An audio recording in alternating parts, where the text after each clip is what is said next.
he went down and left the game. What do you have as far as him, as far as his health goes? He went in the back and got some treatment. Everything is not up in the air. I don't want to give an official update on him until I get more information. I don't have anything right now, but when I talked to him when he came back out, he said he still had his strength, and he seems to be okay, but we want to wait until tomorrow, after he wakes up, and then our medical team can make an assessment. But he told me that he felt like he had his strength, and that's a good thing.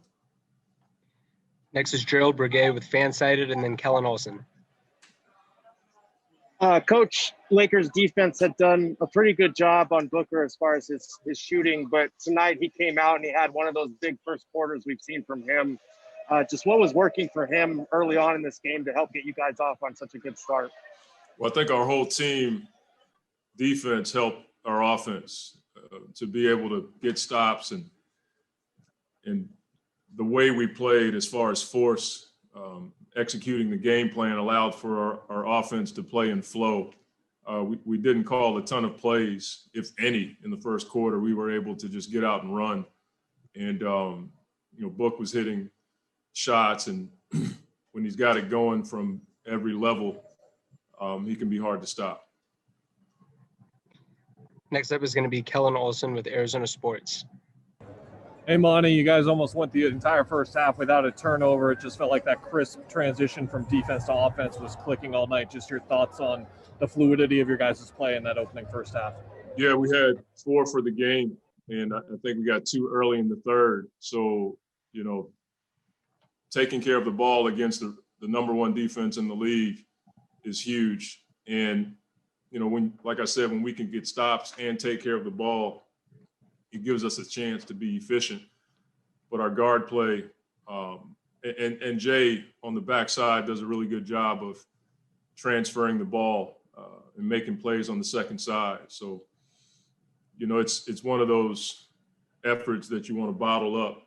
When you play that hard and take care of the ball like that, you just want to keep that going as best you can. And we just told the guys, like, that kind of effort and that kind of defense travels. And now if we can take care of the ball like that, we can have success on the floor. Next is Kent Somers with the Arizona Republic, and then Anthony Slater. How much of Devin's game was just a scorer, a shooter due to break out, or did he actually do something different in that first quarter, especially that maybe he wasn't doing the 2 previous games when, his maybe shot wasn't there like he wanted it to be? It's hard to say. I mean, it just looked like we were playing faster because we were getting stops. When you're getting stops and you're playing in transition, and Chris, does a really good job of throwing it ahead to Book.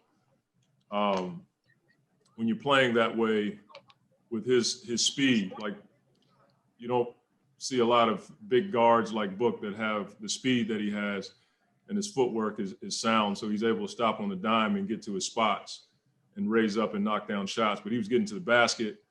But I think everything tonight was predicated on how well we played on the defensive end. It just allowed us to play in transition, and that's when we're at our best.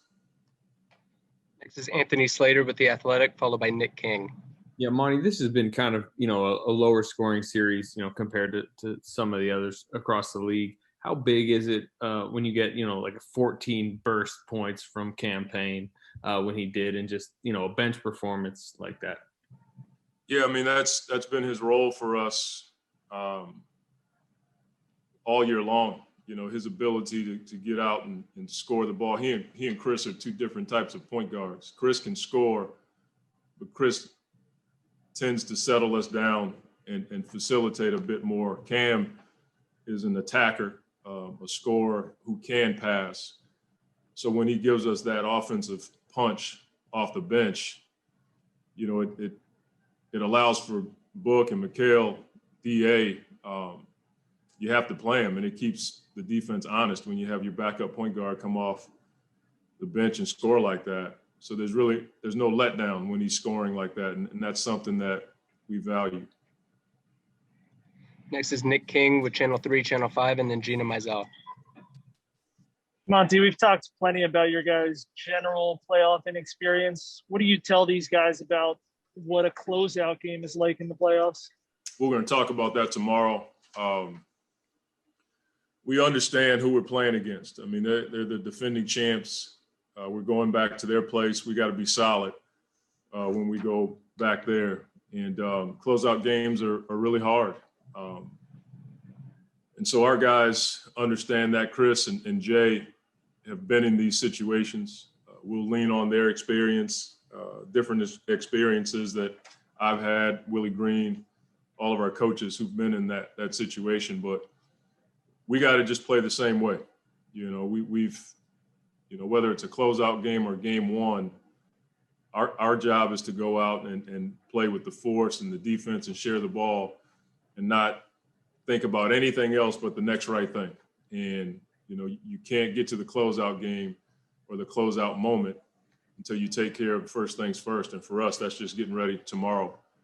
And we'll start preparations for the next game. We respect the Lakers, and we know that they're going to come out with a great effort. They're the defending champs. And like I said, we respect them tremendously. We have time for three more. Next up is Gina Mizell with Suns.com, and then Dwayne Rankin. Hey, Monty, I know we've talked a lot about the home crowd throughout this series, but just with basically a sellout or as sold out as it can be at this point, just what did you think of the atmosphere here again tonight? Yeah, it was cool. I mean, it reminded me of those games that I used to come here and coach against these guys or play against them early in my career. Don't know what the number was. I don't know if it was 15 or 16, but it certainly sounded like a packed house tonight. And our guys fed off of that for sure. And when you're playing that hard and defending like that and you got your crowd behind you, it gives you a little bit more juice.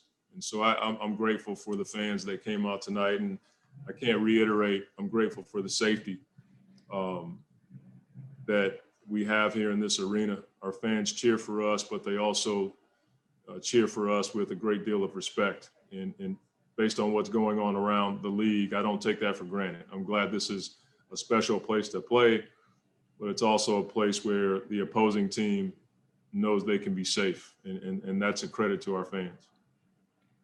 Our two questions are Dwayne Rankin and David Chinalato.